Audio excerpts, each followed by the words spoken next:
Maka langkah pertama, Bapak dan Ibu, mulai besok pagi ketika mata Allah izinkan terbuka di pagi hari, maka berterima kasih kepada Sang Ilahi Robbi. Insya Allah segala urusan kita hari itu akan baik-baik saja.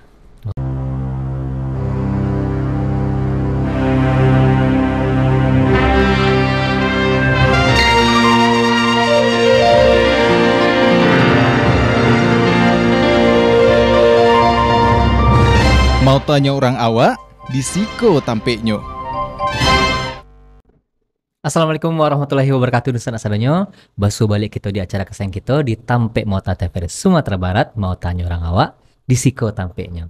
Nah, nusan asadonyo, kami keluarga besar TVRI Sumatera Barat mengucapkan turut berduka cita terhadap bencana yang menimpa beberapa daerah di Sumatera Barat, khususnya di Kabupaten Agam, Tanah Datar, dan Kota Padang dan sekitarnya yang terdampak bencana. Semoga korban dan keluarganya diberi ketabahan dan keadaan kembali pulih seperti sedia kala secepatnya. Amin. Nah, kita di kali ini di Tampek Mauta kedatangan seorang bintang tamu yang sudah tidak asing lagi di sosial media, yaitu Bapak Hidayatul Taufik, seorang motivator. Kita sambut dulu Bapak Hidayatul Taufik. Assalamualaikum. Waalaikumsalam warahmatullahi wabarakatuh. Oke, dari Bapak dari Lubuk Basung. Lubuk Basung. Perjalanan kemana Pak? Aman? Aman, alhamdulillah aman. Cuaca cerah, alhamdulillah. Alhamdulillah ya. Berarti kalau dari Lubuk Basung ke sini lewat BIM ya? Ya, Ke belakang ya? Tidak ada jalan yang bermasalah ya? Alhamdulillah. Alhamdulillah. Oke Pak, sebelum kita lanjutkan ke topik kita, pembicaraan kita, bagaimana Pak dengan melihat bencana akhir-akhir ini menimpa Sumatera Barat sepertinya bertubi-tubi ya?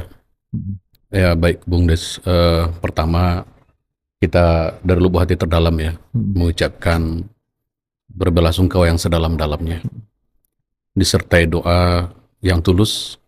Mudah-mudahan keluarga kita yang hari ini ditimpa musibah, Allah berikan kesabaran dan ketabahan yang mendalam dalam menerima musibah ini.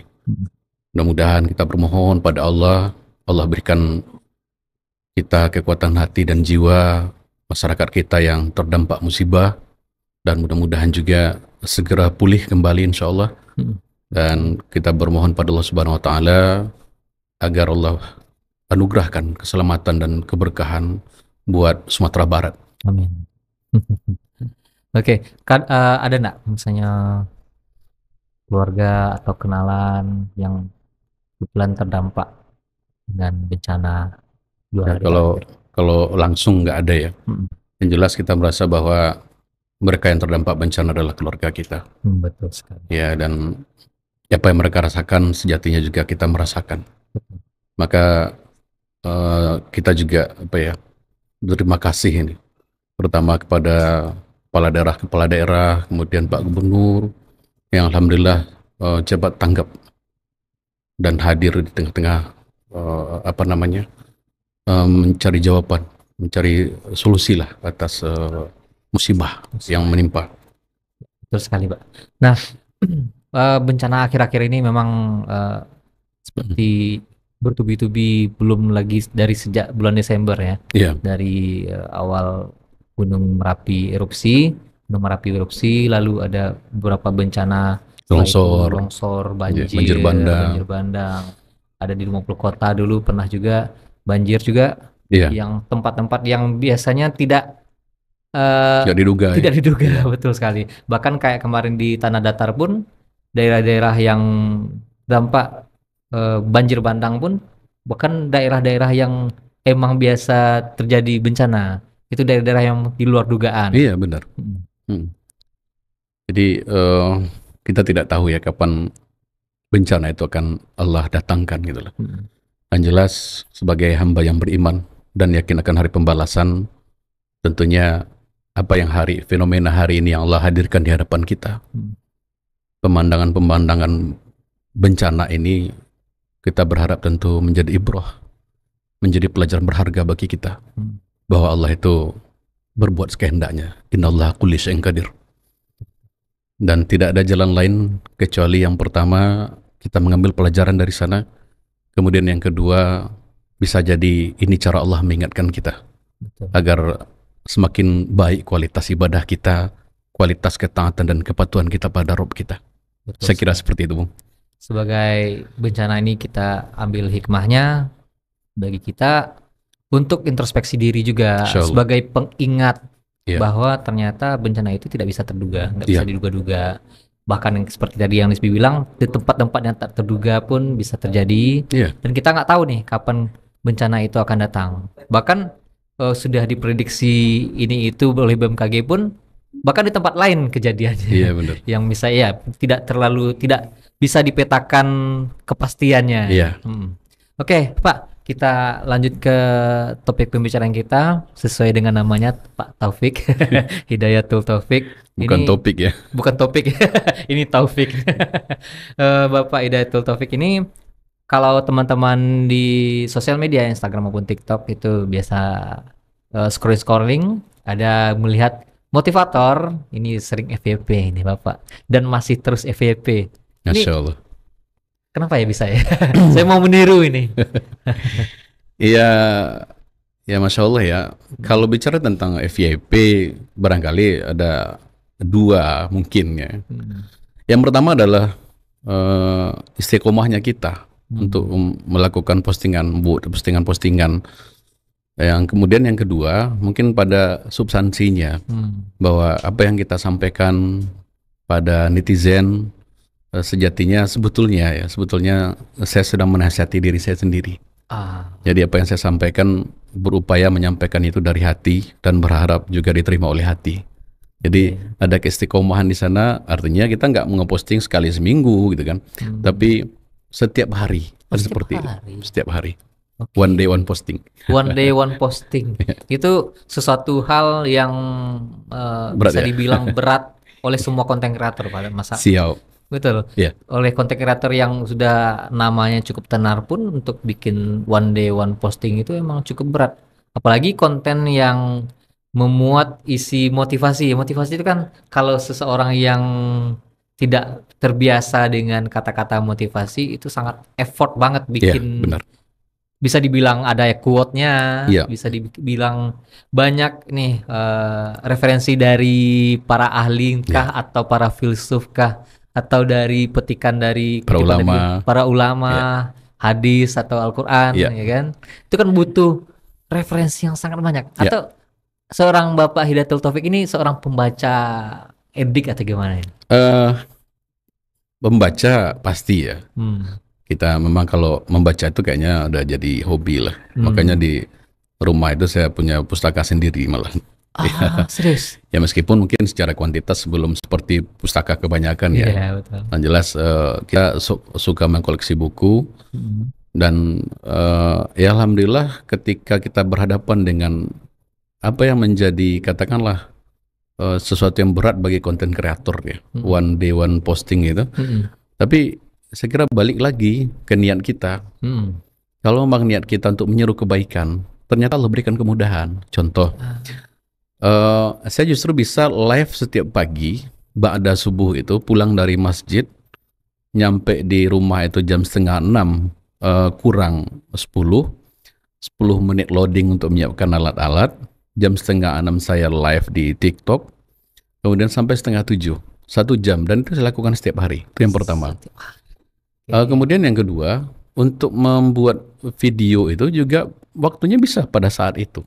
Jadi kita hanya butuh waktu insya Allah untuk bikin satu postingan itu kan hanya 1 menit ya durasinya, 1 sampai 2 menit. Dan alhamdulillah berikan kemudahan. Ada saja ide-ide itu datang gitu. Selalu ada ya. Alhamdulillah. Ketika kita memang pada deadlocknya, maksudnya apa ya? Bingung nih. Pernah stuck lah ya. Ya stuck lah. Ya tinggal ngomong sama Allah saja, ya Allah, aku ingin membesarkan asma-Mu. Aku kehilangan ide. Bersamai hamba ya Rabb, temani hamba. Ya ketika kita ngobrol sama Allah seperti itu ya, ada saja datang ide. Walau alam ya. Tapi yang saya rasakan seperti itu, Bung Despi. Kemudian memang kesalahan kita selama ini, kita banyak bicara tentang Allah, banyak ngobrol tentang Allah, tapi kita jarang ngobrol dengannya.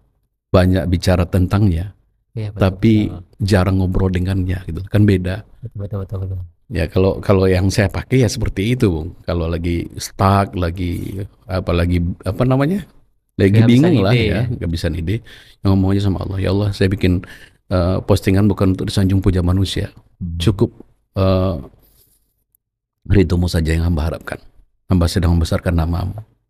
Lagi Tolong ya Rob. pengen berbagi tentang kebaikan. Iya, benar sekali. Wah. Gitu. Oke. Berarti seorang Bapak Hidayatul Taufik ini kalau kehabisan ide ngadunya ke yang punya ide. Iya, Si Maha yang punya ide. iya, Karena kita berpikir pun ya dari Allah juga iya, datangnya.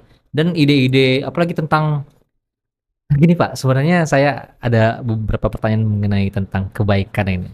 Biasanya kan manusia ini agak sensitif ya, sensitif. Maksudnya gini, kalau dia diajak kebaikan itu biasanya di konten sosial media itu agak sepi, iya. biasanya. Tapi saya lihat di akun Bapak Hidayatul Taufik, kok rame ya?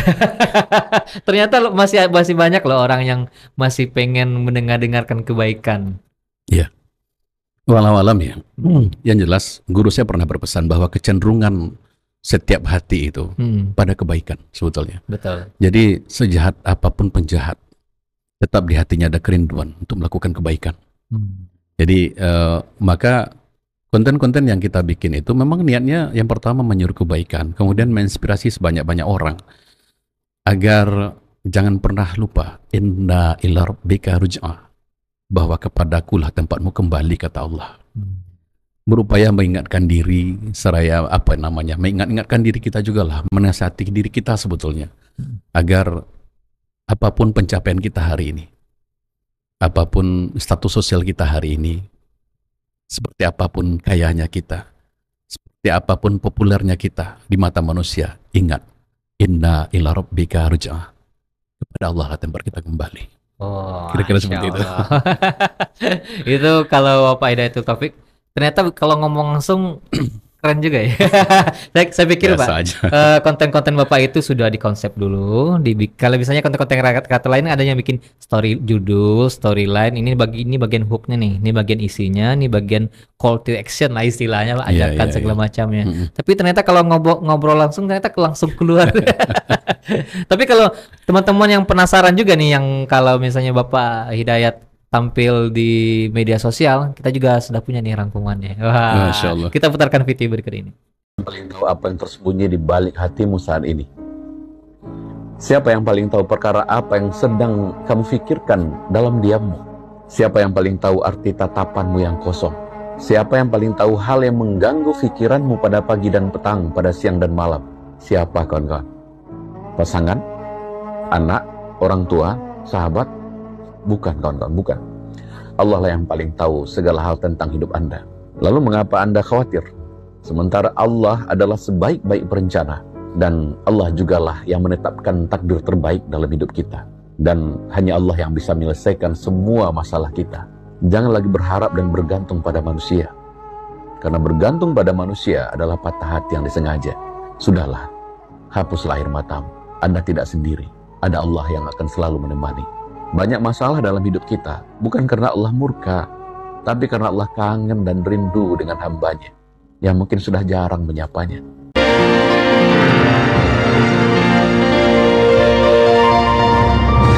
Mau tanya orang awak, di Siko Tampeknyo.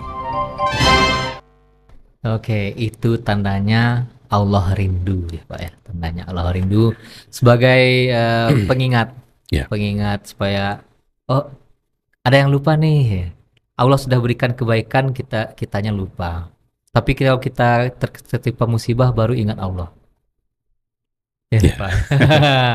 Agak miris sebenarnya, tapi tidak kita. Nggak orang awak pun mau dituju kadang di saat-saat Allah mengagia rezeki, Allah mengagia kesehatan, ya. Tapi hanya untuk mengucapkan rasa syukur itu pun bisa lupa Ya, ya. sebagai manusia gitu. Tapi kalau ketika awak sakit, ya sakitlah misalnya tertimpa musibah, baru ingat ya Allah, astagfirullah, dosa apa yang telah saya lakukan, mohon maaf ya Allah, berikan saya ampun. Ya, itu menarik sekali, Bung. Sehingga dalam buku yang saya bikin dan alhamdulillah sudah diterbitkan oleh Gramedia, dan nanti saya akan tunjukkan ya. Salah satu isinya adalah saya bikin di situ rumus 2A yang menjaga. Apa itu rumus 2A yang menjaga? Yang pertama, A yang pertama itu astagfirullah. Kenapa astagfirullah? Astagfirullah itu adalah kalimat yang menenteramkan dan menenangkan. Dan sekali-kali coba dalam keheningan kita sendiri, duduk kita sendiri, kemudian hadirkan maksiat dan dosa yang kita lakukan. Sebagai seorang suami, mungkin kita pernah berkhianat pada istri kita. Sebagai seorang istri, mungkin kita pernah menatap tajam wajah suami kita. Sebagai seorang ibu, mungkin kita pernah membentak, menghardik, dan melukai hati dan perasaan anak-anak kita. Maka ketika itu semua kita hadirkan, lalu kita leburkan dengan istighfar, astagfirullahaladzim, dan benar-benar kita ucapkan dari hati terdalam. Bapak dan Ibu, kawan-kawan semua akan merasakan impact-nya luar biasa. Jangan salah, kalau benar-benar itu dilakukan, kita nggak kuasa nahan air mata. Ya. Maka saya bikin rumus 2A yang menjaga itu. Yang pertama itu adalah astagfirullah, dan yang kedua, alhamdulillah. Alhamdulillah ini adalah kalimat syukur, kalimat terima kasih pada sang pemilik jiwa. Maka satu kebiasaan bagi saya, dan mudah-mudahan ini juga bisa ditiru boleh oleh para penonton kita, Bapak dan Ibu di rumah. Ketika setiap mata dibuka di pagi hari, kalau misalkan Bung Desbi saat mata dibuka kemudian dikucek-kucek di pagi hari itu, apa yang Bung Desbi lakukan? Baca doa. Saya sepakat baca doa ya. Baca doa. Alhamdulillahillazi la yadurru ma'asmihi syai'un fil ardi wala fis sama'i wa huwa sami'un alim, atau boleh juga misalkan alhamdulillahillazi ahyana ba'da ma amatana wa ilaihin nusyur. Setelah itu, Bung Desbi, apa yang Bung Desbi lakukan? Langsung berdiri, kemudian langsung ke kamar mandi. Mungkin ya, mungkin. Bisa jadi. Nah, kalau saya setelah doa itu dibaca, saya duduk di atas bed. Apa yang saya lakukan, dan ini setiap pagi loh Bung, setiap pagi saya lakukan itu. Setelah baca doa itu, saya rundukkan kepala. Ngapain? Hanya ingin mengucapkan 2 kata saja. Terima kasih ya Allah. Dan itu lirihan itu setiap pagi saya ucapkan. Ketika saya pandang istri di samping saya, terima kasih Allah, Engkau izinkan hamba bisa menatap wajah perempuan baik dan setia, mendampingi hamba sampai detik ini. Ketika saya menatap anak-anak, terima kasih Allah, Engkau izinkan pagi ini hamba memandang wajah anak-anak ada di samping hamba. Sementara mungkin pagi ini ya Rob, banyak orang-orang yang bangun dalam keadaan sendiri. Tak ada lagi pasangan di sampingnya. Tak ada lagi anak-anak yang bisa ia belai wajahnya kemudian berdoa pada Allah, Rabbi habli minas sholihin. Fabi'ayyi alai rabbikum atakaziban, maka nikmat Tuhan mana yang kau dustakan. Maka kebiasaan terima kasih itu benar-benar kita ucapkan dari hati, dan insya Allah banyak hal-hal yang ajaib yang hari itu yang Allah berikan dalam, paling tidak segala urusan Allah mudahkan. Sama misalkan ketika Bung Desbi saya berikan uang, bayangkan ini adalah uang 100.000. Bung, ini ada duit 100.000 untuk beli BBM gitu ya. Nah, ikut untuk mesinnya Honda. Apa yang Bung jawab ketika saya memberikan itu? Terima kasih. Terima kasih. Bisa enggak Bung bilang, yaudah dah taruh aja di sana. Kira-kira gimana perasaan saya? Tersinggung. Anggap ini Bung Desbi tidak berterima kasih pada saya. Gimana perasaan saya yang memberi? Kecewa. Sepakat ya? Ya, sepakat. Nah, jangan-jangan Bung Desbi dan Bapak Ibu semua, kawan-kawan semuanya, kita juga seperti itu kepada Allah setiap hari. Tidak pernah berterima kasih atas napas yang Allah titipkan. Tidak pernah berterima kasih atas semua nikmat Allah berikan pagi itu. Maka langkah pertama, Bapak dan Ibu, mulai besok pagi ketika mata Allah izinkan terbuka di pagi hari, maka berterima kasih pada Sang Ilahi Robbi. Insya Allah segala urusan kita hari itu akan baik-baik saja. Oke, betul.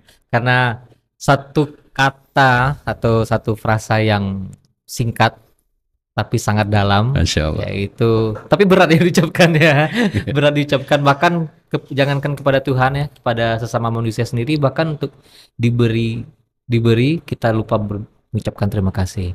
Kita salah, berat untuk mengucapkan kata maaf karena merasa saya tidak salah loh. Mungkin kamu yang salah, ini membalikan keadaan. Kenapa saya minta maaf kan gitu ya? Iya, kenapa saya yang minta maaf gitu kan? Bahkan untuk ke Tuhan sendiri, kita berat untuk meminta maaf, bahkan ada beberapa orang, bahkan kita pun di beberapa momen menyalahkan Tuhan. Ya. Aku amboy Tuhan, bahkan orang lain. Nah, Baik. Dan memang banyak Bung seperti itu. Kenapa kok saya ya? Why me gitu ya? Kenapa kok saya yang hidupnya susah? Kenapa kok nggak tetangga saya? Gitu kan? Why me? Ya Allah akan menjawab why not gitu. Kenapa enggak? Allah itu kan berbuat sekehendak. Innallaha kulli syai'in qadir kan, Allah itu berbuat sekehendaknya. Nah, sekaitan dengan itu ketahuilah bahwa guru saya pernah berpesan, Bung. Apapun yang terjadi dalam hidup manusia, apapun yang Allah berikan pada kita hari ini, sakit, senang, lapang, sempit, susah, senang gitu ya, pasti itu takdir terbaik. Pasti terbaik dari Allah. Kalau hari ini kita mengalami hal-hal yang kurang menyenangkan dalam hidup ini, suatu saat nanti hal itu akan sangat kita syukuri suatu hari nanti. Suatu hari nanti. Hal yang hari ini kita kesal, ngedumel gitu kan, dongkol ini kok saya sih? Kenapa harus saya sih? Suatu hari nanti bisa jadi hal itu akan kita syukuri. Nah, maka pesan guru saya, rawatlah prasangkamu pada Allah. Karena Allah itu sesuai dengan prasangka hambanya. Gitu kira-kira. Berarti kalau ada nih satu momen misalnya ya, momen yang kita merasa ya seperti saya bilang tadi, kenapa harus saya seperti ya, atau datanglah suatu keburukan atau suatu musibah terhadap diri Hal kita, yang tidak menyenangkan, yang tidak baik terjadi pada diri kita, harusnya kita sebagai manusia gimana nih? Ya, yang jelas yang pertama, apapun yang terjadi itu pasti terbaik. Jadi prasangka baik itu, apapun yang terjadi, prasangka baik itu tidak boleh berubah. Prasangka baik sama siapa? Prasangka baik sama penggenggam jiwa kita, Allah. Jangan terlalu cepat mengambil keputusan. Artinya gini, mudah menyalahkan, gitu kan? Santai dulu. Yang pertama yang harus kita lakukan, apapun yang terjadi, ngobrol dulu sama Allah. Ya Allah, ini pasti yang terbaik. Ya Allah, ini pasti yang terbaik darimu. Maka izinkan saya menceritakan sebuah kisah nyata. Ya, seorang ayah yang punya anak perempuan mengalami sakit perut. Kemudian sang anak perempuan tersebut hampir hilang kesadarannya karena diduga dalam perut sang anak itu ada bakteri yang luar biasa dan itu sangat mengganggu sekali sistem pencernaannya. Dibawa ke rumah sakit. Ketika berada di atas ambulan, apa yang sang ayah bilang? Alhamdulillah, saya masih melihat anak saya di atas ambulan, masih hidup. Sesampai di IGD, ketika dilakukan penanganan oleh dokter, sang ayah masih bisa melihat tangan anaknya bergerak sedikit. Apa yang dia ucapkan? Alhamdulillah, saya masih bisa melihat tangan anak saya bergerak. Ketika dilakukan operasi, dokter datang dong sama sang ayah, karena kemungkinannya 50-50. Ya, tentu minta persetujuan pada ayahnya. Pak, kita harus melakukan operasi segera. Hanya saja Pak, operasi besar ini mengalami dua kemungkinan. Bisa selamat, bisa tidak. Apa yang harus saya lakukan? Apa keputusan Bapak? Dok, lakukan tugasmu dengan baik. Itu jawaban sang ayah. Lalu dilakukan operasi. Sang ayah menunggu di depan, berjam-jam beliau menunggu di depan kamar operasi. 5 jam operasi berhasil, dan apa yang dilakukan, yang diucapkan oleh sang dokter, Pak, selamat, anak Bapak berhasil dioperasi dengan baik dan kondisinya alhamdulillah Pak, baik-baik saja, tinggal menunggu pemulihan saja. Dan untuk Bapak ketahui, tahu enggak Pak, kalau dalam pelaksanaan operasi Bapak, kami benar-benar mudah Pak, enggak ada kesusahan sedikit pun. Pertanyaannya Pak, amalan apa yang Bapak lakukan sebagai seorang ayah? Itu pertanyaan sang dokter kepada sang ayah. Sang ayah menjawab, saya tidak melakukan amalan apa-apa, tapi setiap pergerakan saya, mulai anak saya dibawa dari rumah sampai ke rumah sakit, saya selalu berprasangka baik sama Allah. Saya selalu ucapkan Alhamdulillah. Alhamdulillah adalah wujud konkret ya, tanda persangka baik beliau kepada Allah. Alhamdulillah masih sehat, masih bisa melihat tangan anak yang bergerak. Dari ucapan alhamdulillah saja Allah tunjukkan keajaibannya. Sesuatu yang kata dokter pakarnya, ya kan, spesialis tersebut, ini kemungkinan 50-50. Tapi kedarullah, Allah izinkan anak itu baik-baik saja sampai hari ini. Betul. Bagaimana luar biasanya impact dari prasangka baik seorang ayah terhadap anaknya kepada Allah. Gitu kira-kira. Betul. Dengan semacam kalau misalnya bagi yang non muslim ya, itu kan bagi yang muslim kita ucapkan alhamdulillah. Bagaimana kita berpositif thinking kepada Allah, berpositif terhadap keadaan, itu juga memberikan sugesti-sugesti tertentu. Bahkan dari yang saya baca, dengan ucapan itu sendiri, misalnya air putih, kita caci maki dengan marah-marah macamnya, itu kalau dilihat melalui mikroskop sama dengan air, dibandingkan dengan air yang kita puji-puji, kita beri kata-kata yang baik, itu memiliki hal yang sangat-sangat berbeda. Iya. Ternyata bahkan benda yang kita bilang benda mati pun ketika ucapkan hal positif, satu lagi yang hal negatif, punya efek atau impact yang berbeda. Baik. Itu penelitian dilakukan oleh Dr. Masaru Emoto, seorang dokter dari Hado Institute Jepang. Dan penelitian tersebut dilakukannya tahun 2015. Beliau meneliti ketika air dalam gelas ini dia ucapkan kamu baik, kemudian air ini diteliti di laboratorium Dr. Masaru Emoto ini, dilihat partikel terkecil dari air membentuk format yang luar biasa baik, bagus gitu lah. Nah, air yang sama diucapkan kata jelek dalam bahasa Jepang. Dan setelah itu diteliti juga bagaimana partikel terkecil dari air yang dibilang jelek tadi, ternyata formatnya hancur berantakan. Dia ucapkan kata-kata baik, kata cinta, kata terima kasih, dan semuanya formatnya bagus, rapi, indah. Tapi ketika diucapkan kata-kata jelek, kalimat-kalimat negatif, kalimat bentakan, hardikan, dan ternyata respon dari air itu sendiri begitu jelek dan formatnya hancur berantakan. Hal ini membuktikan bahwa di dalam buku The Power of Water karangan Dr. Masaru Emoto pun dijelaskan bahwa betapa manusia itu ketika ia mampu menjaga prasangka baiknya, ketika ia mampu menjaga kata-katanya, maka akan memberikan energi positif pada orang-orang di sekitarnya. Dan itu terbukti. Misalkan ketika Bung Desmi melihat orang yang lagi marah-marah dengan kita, ada enggak rasa tidak nyaman? Ya, ada. Tapi ketika seseorang bertemu dengan Bung Desmi dengan wajah yang sumringah, Bung Desmi, udah saya kangen ini, langsung ketemu. Gimana kabarnya, sehat? Gimana rasanya? Langsung terbawa. Ada energi positif yang sedang ditularkan melalui kata-katanya. Maka siapapun hari ini Bapak Ibu yang berbahagia, yuk mari kita mulai kebaikan dari hal yang sederhana, dari bagaimana kita mampu menjaga lisan kita agar yang diucapkan itu adalah kata-kata yang baik dan mulia. Insya Allah sehat sejahtera.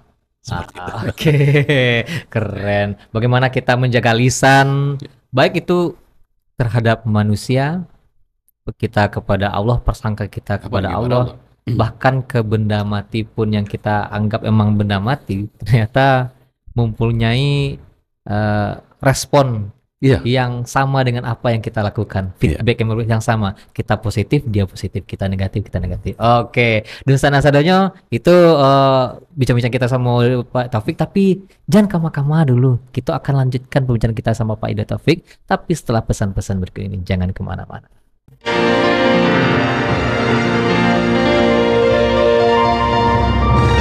Mau tanya orang awak, di Siko tampeknya. Oke, dan selanjutnya basu balik kita di acara kesayangan kita di Tampek Mota TVRI Sumatera Barat. Mau tanya orang awak, di Siko tampeknya. Jangan lupa saksikan Tampek Motako setiap hari Senin dan Selasa pukul 2 siang live di TVRI Sumatera Barat. Bisa juga sana tonton secara live streaming di Instagram, Facebook maupun YouTube-nya TVRI Sumatera Barat, atau bisa juga download aplikasi TVRI, klik di Play Store atau di App Store. Nah, kita lanjutkan lagi pembicaraan kita bersama Bapak Hidayatul Taufik. Nah, Pak, tadi di dalam ada VT tadi, potongan videonya Bapak memberikan motivasi, lalu ada di situ buku kayaknya. Ada buku Recharge. Nah, Recharge itu buku tentang apa, Pak? Baik, akhirnya di bawah ya BB-nya ya. Akhirnya sampai ke pertanyaannya ke buku saya ya. Pertanyaan yang saya tunggu-tunggu. Baik, Bung, alhamdulillah atas izin dan pertolongan Allah berkenan menerbitkan buku perdana saya yang saya beri judul Recas gitu ya. Kok Recas sih kan gitu ya? Kita menganggap gitu loh. Jangankan hati, jangankan jiwa, baterai saja. Baterai HP kita ini ya. Ini butuh dicas nggak? Kalau misalkan HP ini nggak kita cas, lupa ngecasnya malam, kemudian pagi-pagi pas berangkat kerja, ternyata HP tinggal 5%, panik nggak? Panik lah gitu. ya. Nah, itu HP. Pertanyaannya, bagaimana dengan hati yang kita bawa setiap hari? Bagaimana dengan jiwa yang kita bawa setiap saat gitu loh. Ternyata hati dan jiwa itu jauh lebih penting untuk di-recas. Kenapa? Karena iman itu fluktuatif, Bung. Ya. Ada saatnya kita taat sekali. Ada saatnya kadang tahajud itu nggak pengen tinggal, betul nggak kira-kira? Ada saatnya sholat 5 waktu itu berjamaah terus di masjid. Namun ada saatnya rasa malas bergelayut di dada. Betul. Sehingga kadang subuh 6:30 gitu ya. Kadang sama sekali. Allah. Berlindung kita sama Allah ya, mudah-mudahan jauh dari itu. Nah, karena itulah kita mencoba mengumpulkan serpian-serpian inspirasi, dan itu berasal dari pengalaman hidup kita sendiri dan juga pesan-pesan dari para ulama kita yang kita coba menarasikannya dengan bahasa yang sederhana dan berharap disenangi oleh para pembaca. Dan alhamdulillah tadi saya baru dapat testimoni dari salah satu pembaca. Oke. Iya. Saya mau Bung Desbi yang baca kan? Kalau baca sendiri kesannya gimana ya Pak? Gimana ya? Ini subjektif kan gitu ya? Oke. Silakan Bung. Apa katanya? Bismillahirrahmanirrahim. Allahu Akbar. Pantesan begitu lihat judulnya Recharge, sontak perhatianku tertarik dan langsung jari ini chat order. Dan ternyata baru baca lembaran awal, hati dibikin geter. Tubuh menggigil, air mata tak terangkan, menetes bak tetesan air hujan yang jatuh dari langit. Benar-benar tersetrum hati dan tubuhku ini. Ya Allah ya Rabb. Kok saya yang baca saya yang merinding ya Pak? Allah ya. Masya Ini kan Allah. testimoni langsung ya dari yang mengordernya ya Bung ya. Betul. Nah alhamdulillah buku ini sudah dicetak 1.500 dan itu sudah disebar ke seluruh pelosok Indonesia. Dan alhamdulillah untuk Padang udah ludes. Saya kemarin ketemu dengan manajer Gramet di Padang, itu udah habis. Ya alhamdulillah. Bestseller ini. Mudah-mudahan. Tapi Bapak Ibu jangan khawatir, saya masih ada stoknya insya Allah. Ya. Bagi yang berminat bisa langsung DM saya. Sepertinya saya yang khawatir duluan nih Pak.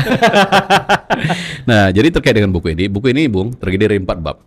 Dan bab pertama itu saya bicara tentang birrul walidain. Tentang pada orang tua. Pas. Ya. Lalu kenapa itu saya menjadi pondasi awal dari bab ini? Kenapa itu menjadi bab pertama? Karena saya menganggap ya penting sekali ridallah wa ridal walidaini wasuhtullah suhtil walidaini, bahwa ridha Allah itu tergantung ridha orang tua dan bencinya Allah, murkanya Allah tergantung pada murka dan benci orang tua. Nah hal ini menyampaikan pesan pada kita bahwa ketika kita ingin hidup sukses, ketika kita ingin hidup mulia, maka langkah pertama dapatkan ridho orang tua. Nah maka di situ saya bercerita tentang seberapa penting kita mendapatkan ridho orang tua, seberapa hebatnya doa seorang ibu yang mampu menyibak tabir langit. Maka saya berani mengatakan, selagi doa ibu ada untuk kita anaknya, semua akan baik-baik saja. Oke. Nah, kemudian bab yang kedua nanti. Sebelum kita lanjut Pak, sebentar aja Pak. Saya masih bisa mau berdebat tentang ini. Ya, siap. Boleh ya, boleh. Ya, siap. Oke. Kita berbicara tentang birrul walidain. Bagaimana kita memperlakukan orang tua kita, seperti mana mereka memperlakukan kita juga waktu kecil segala macamnya. Nah, tapi ada satu hal nih Pak. Itu sebenarnya agak-agak merinding juga bahas ini. Itu kan bagi mereka yang orang tuanya masih hidup. Ya. Ya, orang tua masih hidup, beruntunglah orang tuanya masih hidup. Entah itu dua-duanya, entah itu salah satu orang tuanya masih hidup, masih ada hal yang membuat dia recharge dalam hidup. Seperti saya misalnya, saya punya orang tua, satunya sudah tidak ada, yang satu lagi masih hidup, alhamdulillah. Dan bahkan untuk pulang kampung itu rasanya hanya untuk melihat orang tua. Yeah. Oke, tapi bagaimana dengan orang-orang yang mungkin tidak punya orang tua, orang tuanya bisa jadi baru meninggalkah atau bahkan dari lahir dia sudah tidak punya orang tua. Iya, iya. Nah, apakah untuk kita melakukan suatu hal di dunia ini kita butuh ridho orang tua tapi orang tua kita tidak ada. Ya. Kita bisa sukses tapi ridho orang tuanya tidak ada. Ya. Bagaimana tuh? Baik. Maka saya sering mengatakan bahwa salah satu nikmat terbesar bagi dalam hidup seorang anak itu adalah masih punya kedua orang tua. Itu nikmat terbesar. Jadi rugi kalau ada orang-orang yang orang tuanya hidup, ayahnya hidup, ibunya hidup, tetapi dia tidak mendapatkan pintu surga. Itu rugi banget. Kenapa dia tidak manfaatkan doa-doa orang tua yang mangkus gitu ya? Yang mangkus. Yang mampu menyibak tabir langit itu doa ibu. Nah pertanyaannya, Pak gimana Pak kalau orang tuanya nggak ada Pak? Pas waktu melahirin udah meninggal dunia. Betul. Kan gitu ya. Nah Rasulullah sudah mengajarkan kita. Bahkan Rasulullah sendiri adalah contoh terbaik sebetulnya. Betul. Rasulullah itu ketika beliau masih dalam kandungan, Abdullah bin Abdul Muttalib sudah tidak ada. Ketika beliau umur 5-6 tahun, ibunda tercinta pun sudah berpulang ke rahmatullah. Ya kan? Dari kecil beliau dalam keadaan yatim piatu. Nah, maka hal terbaik yang harus kita lakukan ketika kita sudah tidak punya orang tua adalah yang pertama, kewajiban kita mendoakan. Allah maghfir lahum warhamhum kalau keduanya sudah tidak ada. Allah maghfir lahu warhamhu kalau ayahnya tidak ada. Allah maghfir lahu warhamha kalau ibunya tidak ada. Lalu apalagi yang harus kita lakukan? Yuk jalin hubungan silaturahim dengan dunsana kedua orang tua kita. Orang tua kita mungkin punya adik, orang tua kita punya kakak, anggap beliau pengganti orang tua kita. Bagaimana bakti kita harusnya kepada orang tua pun seperti itu bakti kita kepada dunsana dari orang tua kita. Silaturahmi. Jangan sampai justru berjarak gitu kan. Ketika ibunya sudah tidak ada, hubungannya dengan eteknya, hubungan dengan tantenya pun berjarak. Jangan, ya. Bisa jadi ibu kita tidak ada, tapi bukankah saudara dari ibu-ibu kita masih ada? Nah, jadi jangan pernah berkecil hati ketika orang-orang kita cintai sudah pergi mendahului kita. Sama Bung Desbi, saya juga tidak punya ayah lagi. 2018 beliau sudah berpulang ke rahmatullah. Tapi alhamdulillah hari ini saya masih punya seorang perempuan hebat bernama Umi. Kalau Bapak Ibu mungkin menyebutnya Bunda, Mama, atau apapun panggilan gitu ya, Ama gitu ya. Alhamdulillah hari ini, dan itu dalam perawatan saya. Beliau ada di rumah saya. Dan itu satu hal yang sangat saya syukuri. Karena setiap mata saya buka di pagi hari, Allah izinkan saya bisa menatap wajah perempuan mulia itu. Dan bisa, apapun yang beliau inginkan. Dia pengen makan apa hari itu bisa saya belikan. Dan meskipun saya tahu, Bung Desbi, apapun kebaikan yang saya lakukan hari ini, tak akan pernah bisa membalas satu tetes darah yang keluar dari rahimnya saat melahirkan saya. Maka guru saya sering bilang, Bung, jangankan itu. Andai kata kamu mampu menggendong ibumu dan pulang pergi ke tanah suci 1000 kali, demi Allah tak akan mampu bisa membalas jasanya pada saat melahirkanmu ke dunia. Kira-kira seperti itu. Sebenarnya saya masih mau berdebat tentang ini. Kok kayaknya, maksudnya bukan berdebat ya, tapi banyak hal-hal yang di luaran yang bisa kita ketemui, kasus-kasusnya yang mesti ada jawaban. Ya, seperti tadi ternyata udah ada jawabannya, alhamdulillah. Oke, ridho orang tua, bagaimana dengan orang tua yang tidak ada? Ya. Bagaimana dia misal seperti kayak kita lihat di tsunami di Aceh, keluarganya hilang sama sekali, jangankan ayah ibunya, tantenya ibunya semua sudah tidak ada. Semua sudah tidak ada. Kebetulan dia diselamatkan dan masih diberi kehidupan oleh Allah untuk bisa masih hidup gitu. Iya. Artinya kalau memang semuanya tidak ada, apa yang bisa kita lakukan? Masih ada peluang kita untuk melakukan kebaikan-kebaikan dalam hidup ini. Kita tidak bisa merubah apa yang sudah terjadi, Bung. Ketika misalkan kedua orang tua kita adalah panggil, kita tak bisa merubah itu. Yang kita bisa adalah menerima takdir dengan ikhlas. Kemudian apa pesan cinta yang Allah titipkan dalam takdir itu untuk bisa kita terima dan kita jadikan ibrah dalam kehidupan kita. Manakala kedua orang tua kita sudah tidak ada, bahkan jangankan orang tua, mungkin dunsana-dunsananya juga semuanya kayak di tsunami lah contohnya tadi kan, sudah berpulang. Lalu pertanyaannya apa yang bisa kita lakukan? Nah, eh, ketika ada dosana, oke lah. Misalkan ada adiknya, ada kakaknya, apa yang bisa kita lakukan? Lakukan kebaikan, apapun bentuk kebaikan dalam hidupmu, mulai dari bangun tidur sampai tidur kembali. Mudah-mudahan itu akan menjadi hujah kelak di hadapan Allah, bahwa kamu sebagai Allah izinkan masuk dalam golongan anak-anak yang soleh dan soleha seperti itu. Masya Allah, keren ini. Nah, saya mau bahasa ini tapi di luaran aja. Ini masih terpotong ini tadi tentang biru walidain di dalam buku ini. Selanjutnya, Ya, selanjutnya tentang kita tahu ya bahwa tentang Rasulullah dan para sahabat. Jadi saya menukil banyak kisah-kisah yang disampaikan dari banyak kitab ya tentang Rasulullah dan para sahabatnya, bagaimana kisah-kisah yang menggetarkan itu. Termasuk juga bagaimana kisah Khalid bin Walid pada saat beliau jadi panglima perang yang tak pernah sekalipun kalah di medan tempur. Saya juga cantumkan di sini. Kemudian pada saat popularitas beliau sedang bagus-bagusnya gitu ya. Kalau sekarang elektabilitas beliau juga bagus-bagusnya ya. Nah, pada saat itu datang surat dari Umar bin Khattab pada saat itu sebagai khalifah agar Khalid bin Walid menghadap. Kan gitu. Datanglah Khalid bin Walid ke hadapan Umar. Wahai Umar, ada apa engkau panggil saya? Wahai pamanku, karena aluran mama dari beliau. oke. Aluran mama dari beliau. Sesuku ya. Sasuku ya. Nah, wahai pamanku, tahukah engkau? Nah, dijawab dulu. Khalid bin Walid bilang, ada apa? Kok saya dipanggil? Saya sedang berada di medan tempur. Engkau panggil ada apa, wahai khalifah? Ini maksudnya apa? Sembari menunjukkan surat pemecatan itu. Paman, ketahuilah, engkau tidak salah.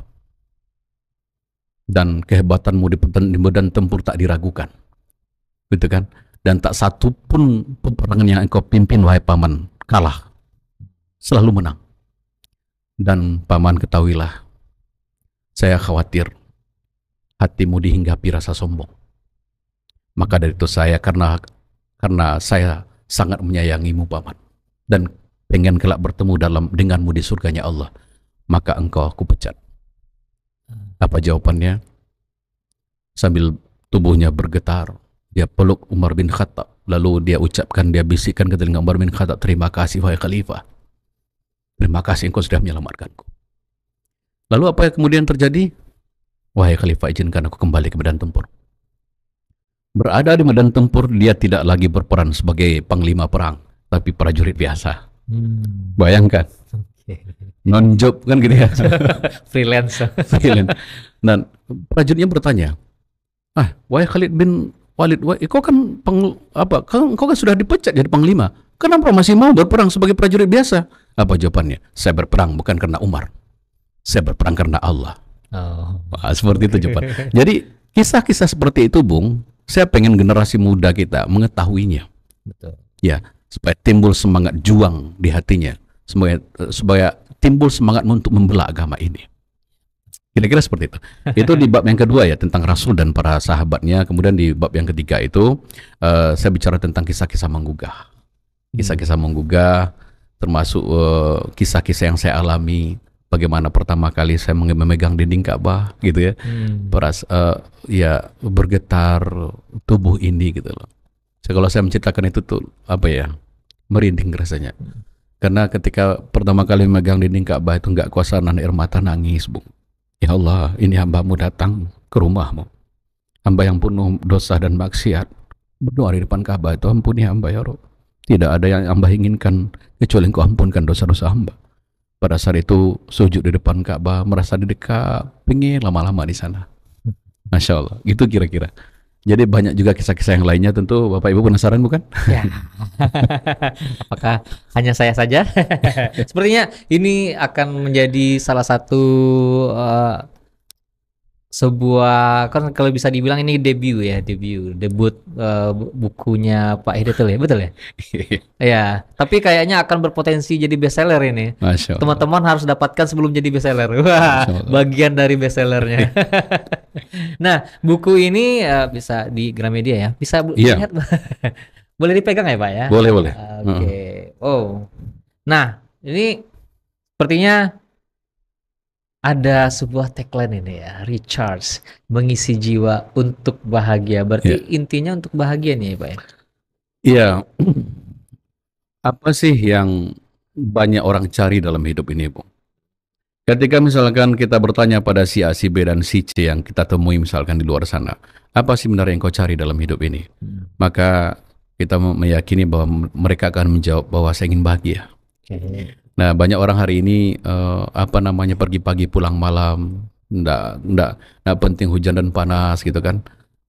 Tujuannya apa? Pengen melihat anak bahagia, pengen melihat istri bahagia. Nah, output-nya bahagia. Yang kita inginkan adalah bahwa bahagia itu tidak hanya bahagia yang kita rasa di dunia gitu loh. Tapi ketika kita ingin membahagiakan istri, ayo bawa istrimu sama-sama ke surga. Artinya bahagia di dunia dan bahagia juga di akhirat. Maka ketika ada yang bertanya, Pak, visi keluargamu apa sih Pak? Gitu kan? Visimu apa sih Pak? Apakah pengen jadi gubernur? Gitu ya? Apakah pengen jadi presiden? Saya bilang tidak. Visi saya adalah pengen membawa istri dan anak-anak saya hidup bahagia dalam surga. Gitu loh. Baring-baring kelak bertemu Rasulullah dalam surganya. Itu visi hidup keluarga saya. Seperti itu. Jadi sengaja tagline-nya itu mengisi jiwa untuk bahagia. Jiwa-jiwa kita itu kalaulah tidak kita cas gitu kan, bagaimana dia bisa bahagia, bagaimana bisa dia bisa menyala gitu ya. Kalau memang jarang diberikan pupuk seperti bunga, Bung, kita tanam bunga, kebayang dong kalau bunga itu tidak dikasih pupuk, kebayang dong kalau bunga itu tidak diberikan air gitu ya rutin sebagai bagian dari upaya untuk ngericasnya agar dia tumbuh subur memberikan aroma harum buat orang di sekitarnya. Bagaimana bisa kita membuat orang lain bahagia kalau hati kita, jiwa kita nggak pernah merasa bahagia? Gimana supaya bisa bahagia? Ya salah satunya, yuk miliki buku ini. Mengalih ya. Salah satu untuk bahagia ya namanya, kita membahas tentang kebahagiaan kan subjektif ya. Subjektif maksudnya setiap orang punya cara pandang terhadap kebahagiaan masing-masing. Ada yang orang bahagia itu kayu, punya mobil, punya rumah, lengkap kebahagiaan. Ada yang orang bahagia biarlah hidup sederhana, asalkan di rumah hidup tentram sama bini damai, tidak pernah bertengkar, anak-anaknya tumbuh dengan baik, cerdas, berakhlak mulia. Ada yang itu kebahagiaannya. Nah, kalau di buku ini lebih kemana nih, Pak? Ya, jadi di situ saya berharap ketika mereka membaca buku ini, kemudian membaca kisah-kisah menggugah, saya sangat berharap sekali Allah izinkan hati mereka tersetrum untuk melakukan kebaikan. Nah, saya berpandangan bahwa ketika kita melakukan kebaikan dengan tulus dan mengukir bahagia di hati orang lain, itu insya Allah akan memberikan kebahagiaan yang tak bisa kita nilai dengan harta. Sama misalkan Bung Desbi bisa memberikan hadiah pada fakir miskin atau pada anak yatim, ketika dia mengatakan, oh makasih sekali Om, mudah dibantu kami Om. Kira-kira pada saat kita melangkah dari rumahnya kembali ke rumah kita, apa perasaan yang kita rasakan? Tidakkah kita bisa merasa bahagia pada saat bisa mengukir senyum mereka gitu loh. Nah di situ mengarahnya ke sana. Jadi setiap kita berharap mereka membaca kisah-kisah nyata itu, kemudian dengan narasi yang sederhana, kemudian berharap kita timbul keinginan untuk melakukan hal yang sama, menginspirasi banyak orang juga untuk melakukan kebaikan-kebaikan di umur mereka yang tersisa. Kita nggak tahu berapa lama lagi gitu kan. Seperti contohnya hari ini Sumatera Barat sedang Allah berikan musibah. Pertanyaannya, kalau kita tanya mereka hari ini yang terdampak musibah itu, yang rumahnya hancur, yang kendaraannya berantakan, kalau kita tanya pernah tidak membayangkan akan terjadi seperti itu? Mereka tak akan pernah menjawab pernah. Pasti mereka jawab, nggak pernah saya bayangkan Pak. Artinya musibah yang datang itu pun tiba-tiba, sama dengan kematian kita. Kita tidak tahu kapan akan berakhirnya hidup ini. Bisa jadi Bung Desbi duluan, saya belakangan. Atau saya belakangan, Bung Desbi duluan. Samo. Itu baru nyawa duluan. Kira-kira seperti itu ya. Intinya saya ingin mengatakan bahwa yang paling dekat dengan kita itu sesungguhnya kematian kita sendiri. Nah, kita berharap dengan para pemirsa mau membaca buku ini, berharap mereka tersetrum untuk melakukan kebaikan, sehingga mereka bisa mengisi hari-hari mereka, jiwa mereka dengan mengisi jiwa mereka agar mereka bisa hidup bahagia dunia wal akhirah. Oke, dengan kebahagiaan yang hakiki lah, Ya, dengan insya Allah. kebahagiaan yang hakiki. Nah, kita melihat beberapa bencana yang hadir di Sumatera Barat akhir-akhir ini. Tentunya ada beberapa keluarga, ya, termasuk kita sendiri kan, kalau udah di Sumatera Barat itulah keluarga sesadonya. Ya. Keluarga, walaupun kita tidak pernah ada hubungan darah segala Iya, macamnya, benar. kita sudah menganggap keluarga.